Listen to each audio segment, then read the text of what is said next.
एवं छिन्दन्ति शस्त्राणि नैनं दहति पावका न चैनं क्लेहयन्त्यापो न शोषयति मारुतः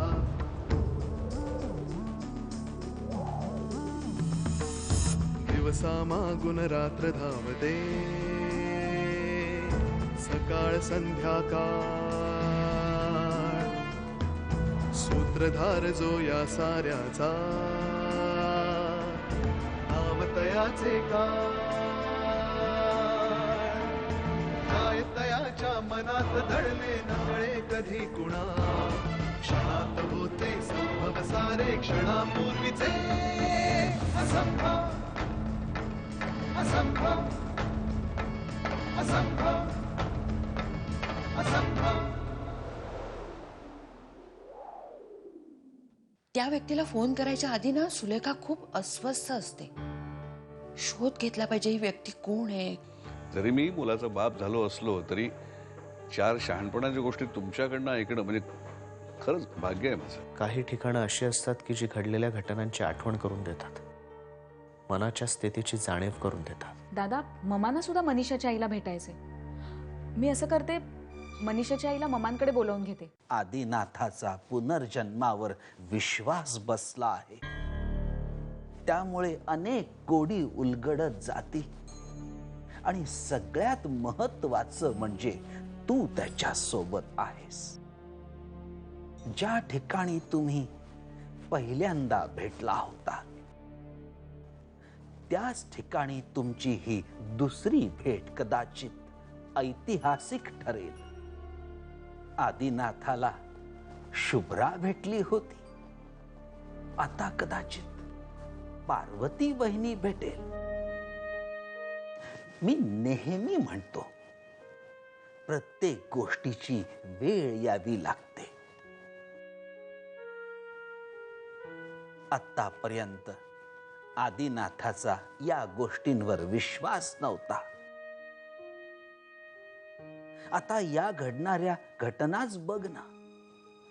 प्रथमेश, गोदा, मनीषा ही कोडी त्याच्या समोरच उलगडली आणि म्हणूनच शास्त्री घराण्याचा इतिहास जाणून घेण्याची उत्सुकता लागली आणि झपाटल्यासारखा तो पुनर्जन्म या गोष्टीच्या मागे लागला. वेळ यायला हवी होती, ती आली.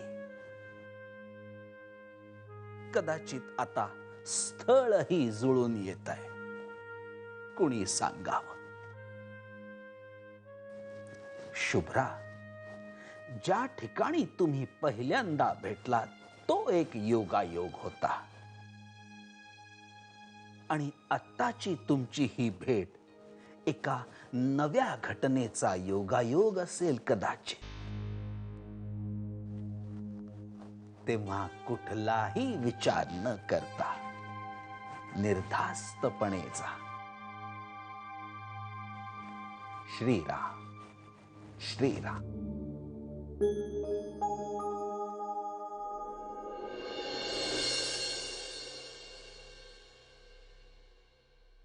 बाबा, गुड मॉर्निंग. Good morning. कशी आहेस? मी बरी आहे. अरे ए आधी तो नाहीये घरी बाबा, बाहेर गेलाय. घरी नाहीये? कालही तू याच वेळेला कुठेतरी बाहेर गेला होता. काल तो भाईकडे गेला होता, आज कुठे गेलाय नाही माहित मला. चंदूकडे? मग चंदू तर मुंबईच्या बाहेर जायचं होतं ना?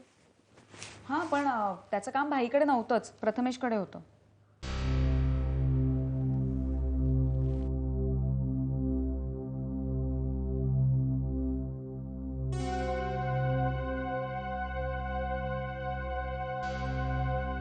प्रथमेशकडे आधीचं काय काम असेल? प्रथमेशची चित्र पाहायची होती त्याला.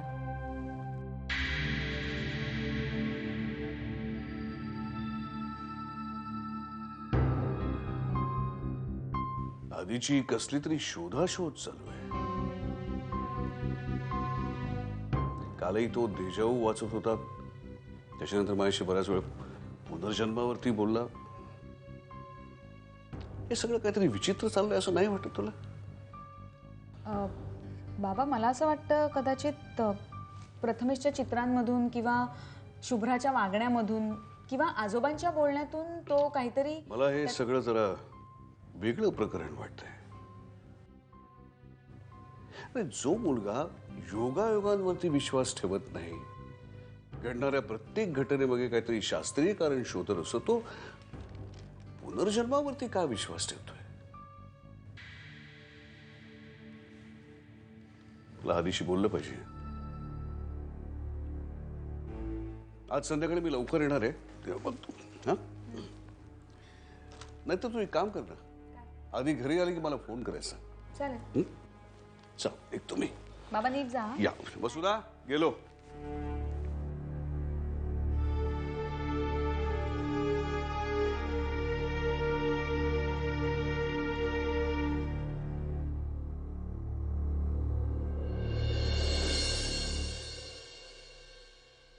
लेखा, कुठे बाहेर चाललीस? हो, जरा सेलचं कार्ड रिचार्ज करून येते. किती वेळात येशील? का? कोणीतरी भेटायला येते.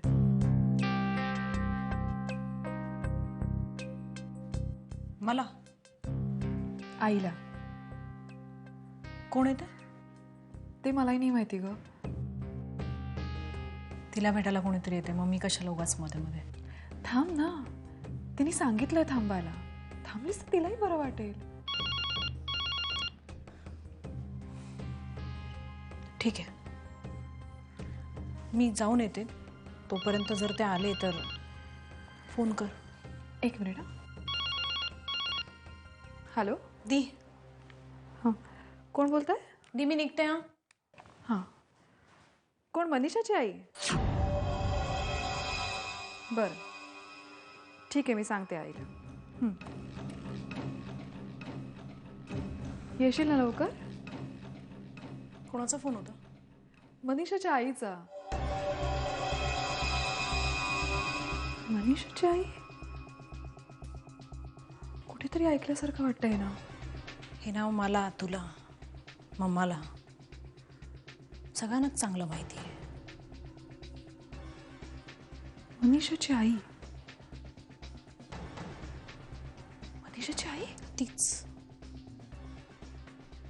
तीच. मी 11 वर्षाची असताना जिने आपल्या मुलीच्या मृत्यूचा आरोप माझ्यावर केला, तीच. माझ्यावरचा पहिला आरोप.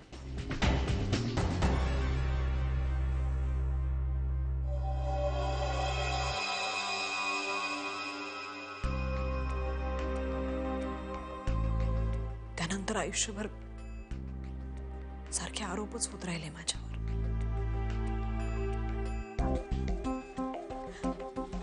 माझ्या एवढ्या जवळची जीवाभावाची मैत्रीण मनीषा, ती गेल्याचं साधं दुःखही व्यक्त करता आलं नाही मला. ती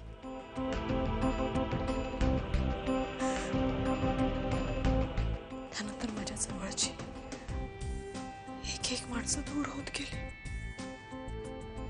त्यानंतर आतापर्यंत फक्त आरोपच सहन करत राहिले मी. ती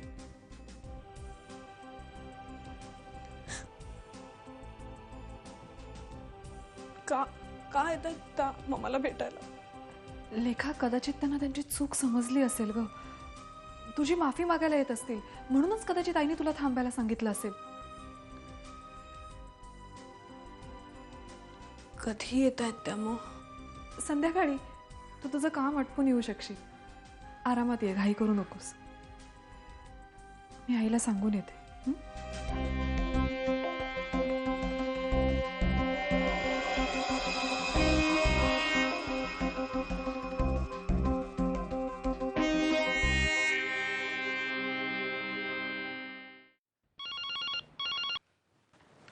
हॅलो. हॅलो पूनम काकू, प्रिया बोलते. मम्मा आहेत? आहे, पण पूजा करते. काही निरोप देऊ? निरोप म्हणजे ॲक्च्युली मी येणार होते, म्हणून जस्ट विचारायचं होतं की ते आहेत ना घरी. हो आहे ना. ती आहे, सुलेखा आहे, मी पण आहे. ये तू घरी. सुलेखा घरी आहे? हो आत्ता आहे पण निघाली आहे. मनीषाच्या आईला स्टेशनवर घ्यायला चालली. त्यांना पत्ता माहिती नाही ना म्हणून. व्हॉट? हो का? मी परत फोन करते तुला पूनम काकू. हां, बाय. हां,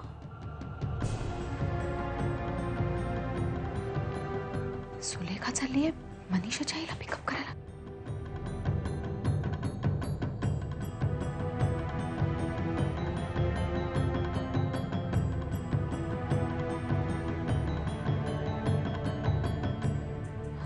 हॅलो, मी बोलते. श्रीराम श्रीराम. सावकाश. या भेटीची वाट पाहत होतो. श्रीराम श्रीराम. तुमचं निमंत्रण मिळालं आणि तसाच तडक निघून आलो हो.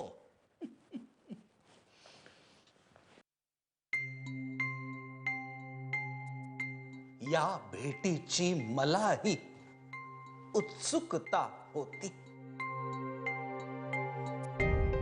तुमच्या निमंत्रणाचं कारण जाणून घ्यायचं आहे.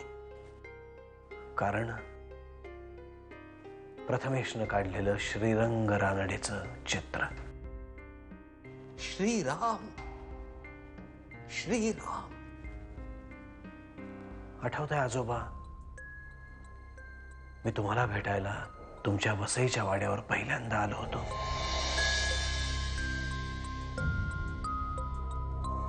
ते तुळशी वृंदावन, तो वाडा, तसं शुभ्रा शास्त्रींसारखाच दिसणारा तो फोटो, हे सगळं मी कुठेतरी पाहिल्यासारखं वाटत होतं. त्याच्याशी माझं नातं आहे असं वाटत होतं. पण ते काय आहे हे कळत नव्हतं.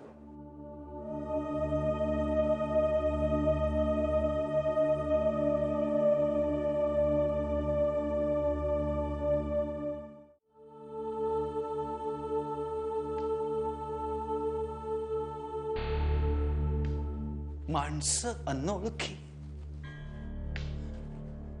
तरीही ओळखीची वाटणारी आणि ओळखीची वाटून देखील ओळख न दाखवणारी. माझंही तेच झालं जेव्हा वाड्यावर तुम्हाला पहिल्यांदा पाहिलं. माझा भूतकाळ आठवला मला. त्यावर आपली चर्चा देखील झाली, पण वेळेअभावी सविस्तर बोलू शकलो नाही आपण. त्याचसाठी आज तुम्हाला इथे बोलावलं आजोबा.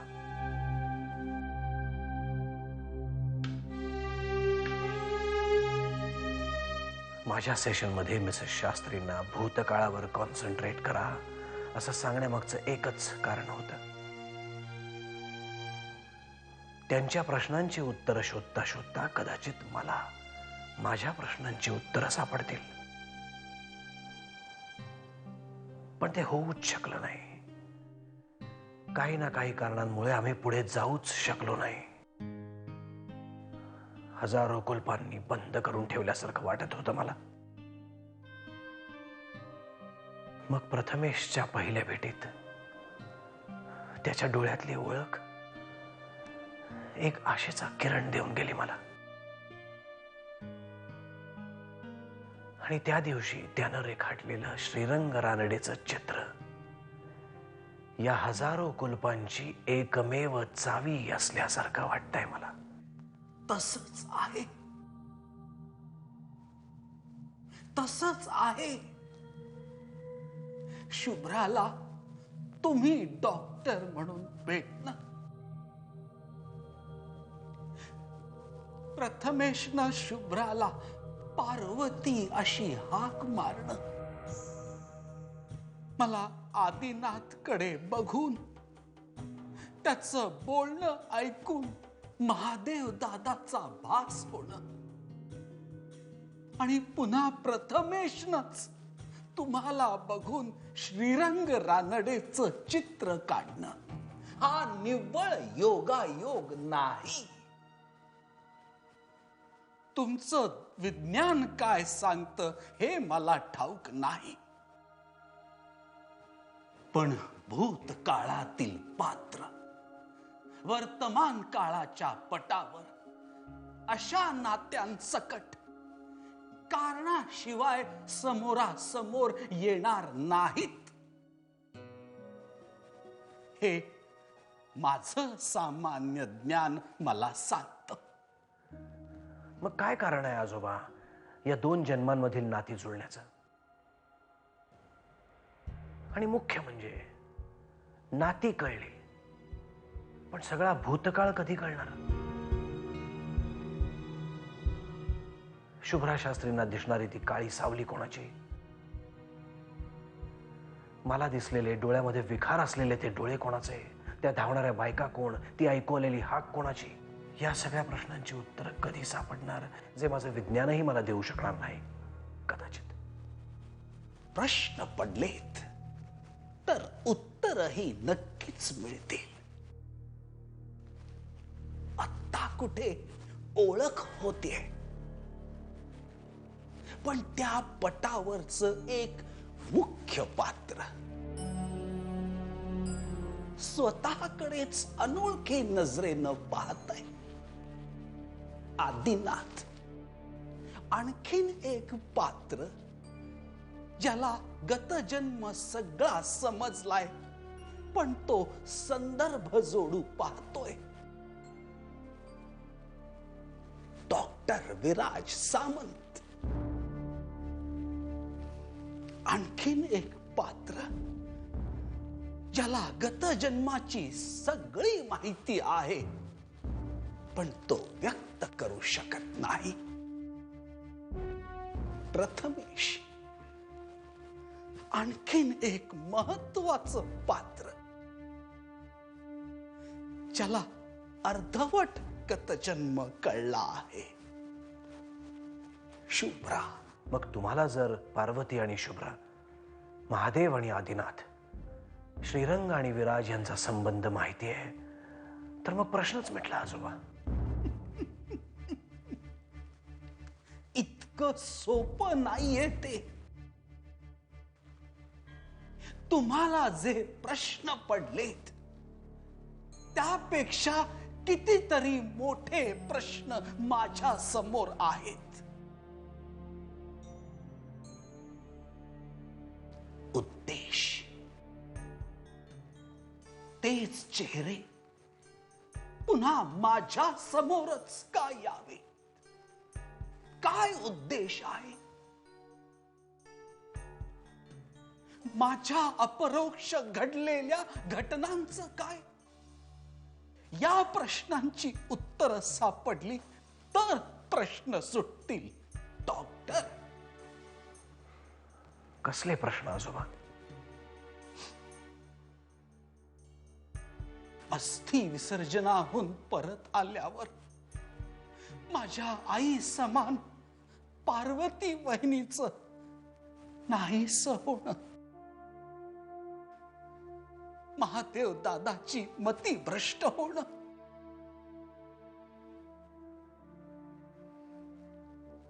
अचानक श्रीरंग रानडेचं एका पावसाळ्या रात्री वाड्यावर येणं, महादेव दादाची आणि श्रीरंग रानडेची एका बंद खोलीत भेट होणं आणि श्रीरंग रानडे पहाटे निघून गेल्यानंतर सकाळी महादेव दादाचा अकस्मात मृत्यू होणं.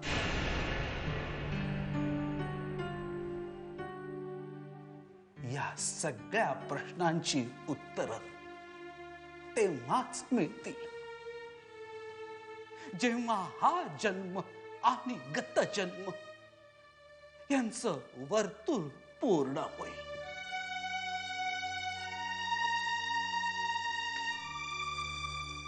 आणि हे वर्तुळ तेव्हाच पूर्ण होईल जेव्हा सगळ्यांना आपापल्या पुनर्जन्माचा अर्थ स्पष्ट होईल. पण मला एका गोष्टीची भीती वाटते. ज्या दिवशी हे अर्थ आणि जन्मांचे उद्देश स्पष्ट होतील, त्या दिवशी पुन्हा तेच घडेल का जे भूतकाळात घडलं होतं?